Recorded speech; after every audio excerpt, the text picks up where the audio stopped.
Hello friends, அமாவாசை நாளே வாசலில் கோலம் போடக்கூடாதுன்னு சொல்லுவாங்க. அதனால் நான் போட்டிருந்த கோலத்தை அழைச்சிருவேங்க.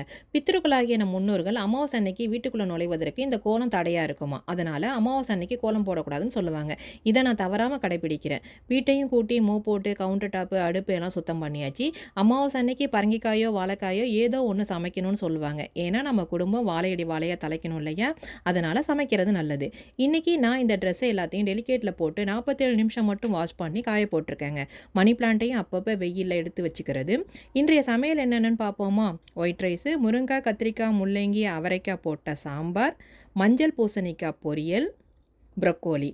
பக்கா நாட்டுக்காயான பரங்கிக்காயையும் இங்கிலீஷ் காயான ப்ரொக்கோலியையும் அமாவாசையில் ஒன்று சேர்த்துட்டோம்ல. சமைச்சு முன்னோர்களை நினச்சி சாமியும் கும்பிட்டாச்சு. கையோட காய்ந்த துணிகளில் ஹேங்கரில் மாட்டுறது தனியாக, அயன் பண்ணுறது தனியாக, சும்மா மடித்து வைக்கிறது தனியான்னு பிரித்து மடித்தும் வச்சுட்டேங்க. வீடியோ பிடிச்சிருக்கா? சப்ஸ்கிரைப் பண்ணிவிடுங்க.